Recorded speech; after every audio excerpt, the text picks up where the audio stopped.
It's the morning after the caulking tube video, and I wanted to do a little bit of a follow-up on it, mainly to address the comments that are in there, which are not unexpected. First up is the nozzle itself. I had a couple comments that I could see anyway that say, well, I would just take the nozzle out and then push or replace it or whatever. Well, it should have been pretty clear in a video that you cannot take the nozzle off these caulking tubes here. They're part of the caulking tube. And it kind of stands to reason that if I could do that, I would take the nozzle off and push the stuff out and then put the new nozzle on, or take it and throw it away and put on a new nozzle. It's the way people say these things though. And see, I'll tell you right now, I'm trying to turn over a new leaf, you could say. I'm trying to be less of a sarcastic, wisecracking asshole in the comments, and it's hard. It's hard. It's a true test to not say something, but I'm going to try hard. And you know what? This was a good test.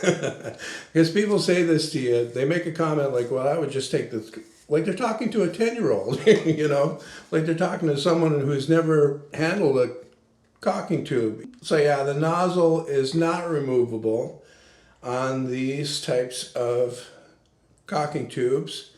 You can get those kinds here. They're not as common. You go to any home center and this is what you'll usually find, because it's a cheaper way to make stuff. And you know, I guess they sell a lot of this stuff, so they want to make it as cheap as they possibly can. And normally it isn't a problem at all. Another comment I got was, if you're going to drill the hole anyway, why not drill a bigger one? And then, you know, you use that new hole for the caulking to come through. Well, I've done that before. It does sometimes work. It works better for silicone, I found. The problem with silicone is that typically when you're using silicone, it's on a very small bead. So you don't have much of a hole there in the end anyway. So you're not going to get a very big hole through it, even if you drill with a bigger bit. So the caulking will come out a lot slower.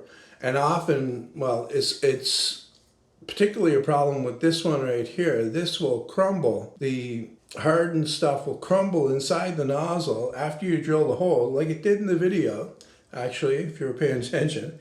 And it will mix in with the glue that's coming out and make a real nightmare when you're trying to glue something. You'll be picking little bits of that out. So that's the reason why I try to get it out in one plug. See here, this tube, this is an empty tube, all right? It's completely used, but here it's hardened right back to, like, it's about an inch down. And to get that out, now this has been sitting around since I finished that part of my floor. So about, I think, about 4 weeks, a month. And that's how much it'll harden back at room temperature in 4 weeks. And you're not pulling that out. Like, you're not pulling that out easily. One way to get it to come out easier than I showed in the video, and it's possible when you have it like this, is to actually push it back in. You drill the hole in, and then you drive the screw into it, and then you push it back into the liquid stuff that's still back here in the tube, and that will lubricate it. And so it'll slip right out real easy. And I didn't show that because I didn't have this tube. I should have brought it out. I also got a few different recommendations on how to seal it. I've tried all those. One guy suggested wire nuts, Moret's.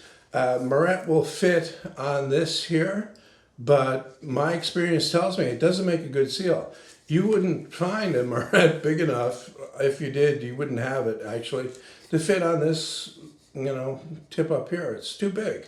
And someone else said, just use tape. And like I said in the video, I tried tape. Tape doesn't work. You know, it'll work overnight or for a few hours. It will not work for any longer than that. I'll reiterate, the screw is the best way to seal up the tip. And not only does it seal up the tip, it will stop the caulking from oozing out after you finish pumping it. I know there's going to be someone saying right now, or thinking right now, well, all you got to do is press that button on the end of the gun. Well, that stops the gun from pumping. It doesn't stop the glue from pumping inside the tube. Often when they fill these up, there's a trapped pocket of air in here that gets pressurized when you pump it with the gun. And so when you release the pressure off the gun, it's still pressurized. It's still pushing the glue out. And that's the reason why you see these oozing out. And the screw, once you screw it in, will stop that from happening.